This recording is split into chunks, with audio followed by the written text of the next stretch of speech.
Good evening, Facebook friends. I want to read a little bit from my book, The River of Memories from the Mountains in the 50s. Share a few thoughts with you today. This poem, I think, was written in part by Chet Hill. I changed a little bit, but not much.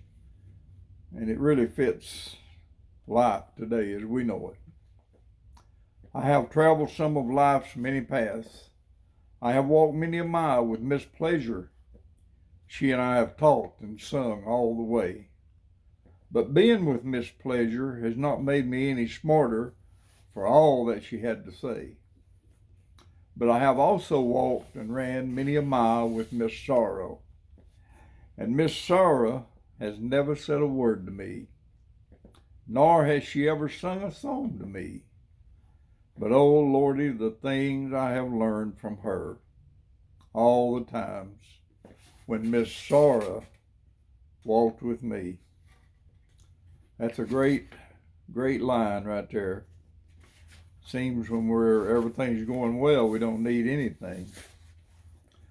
Most of y'all know I love old barns. I love the old past. I love the old people. I love characters. I love my Facebook friends, my old classmates. There's just not too many things I don't love. I did go by McDonald's today and ordered me a cinnamon roll. Now, if you've not had one of theirs, they're really good hot.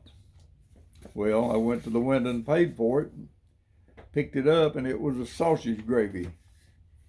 Now, I was a bit disappointed, but I ate the sausage gravy.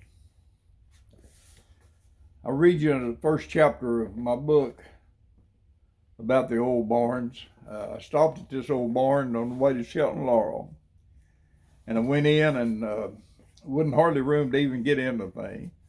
But I got in there and I kind of sat down on an old beam that's laying on the ground, and it seemed like the old barn just talked to me. Well, you might say, Jack, you're crazy. Well, don't disturb me. I'm enjoying it. And I think that's what life all about. Friends, old memories, people you've met along the way that have said or done something to help you through life's journey.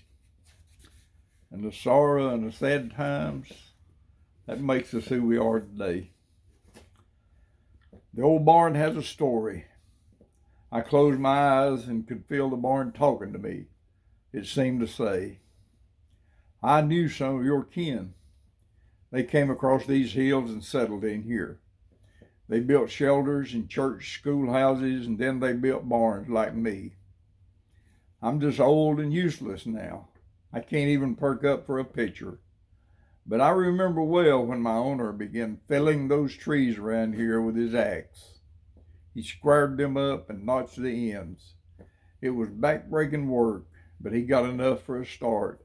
And some of your kin and others came and helped set my foundation strong and stacked the logs.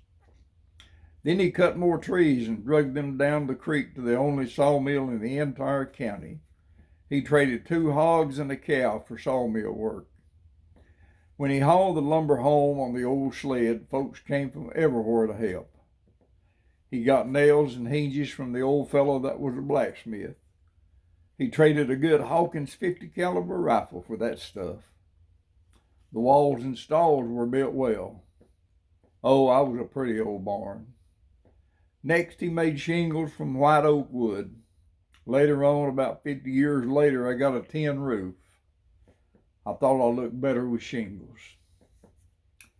I love my owner. All these long hours of work to shelter his animals and store his tobacco said volumes about his character.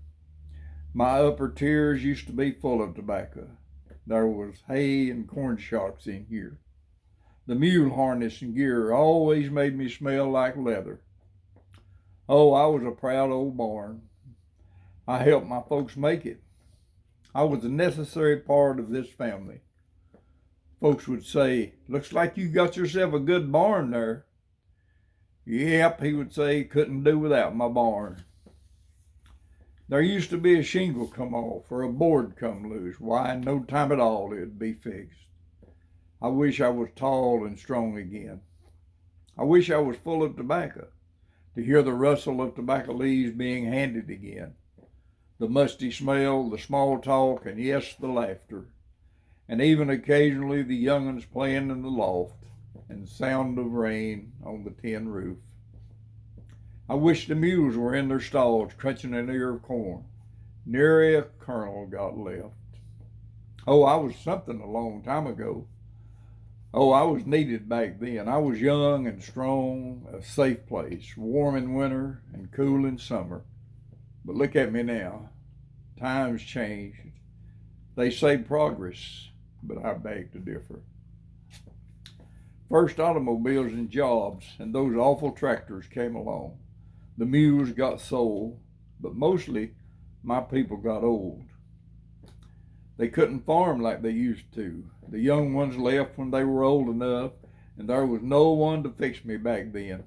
So I got old and misused, and things just went south from there.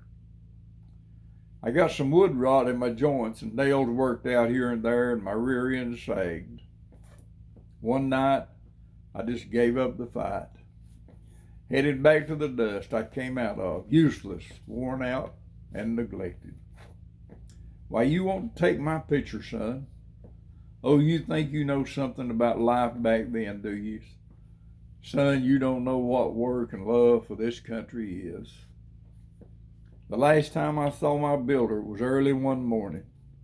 He came out on the porch with his cane and turned his old straight back chair towards me and sat down. He looked my way for a long, long time, and I'm sure he could hear the mules, and he could hear the cows and see the chickens that used to be here. And he could smell the smells, the musty smells of tobacco, the oiled harness. Then he hung his head and he began to cry.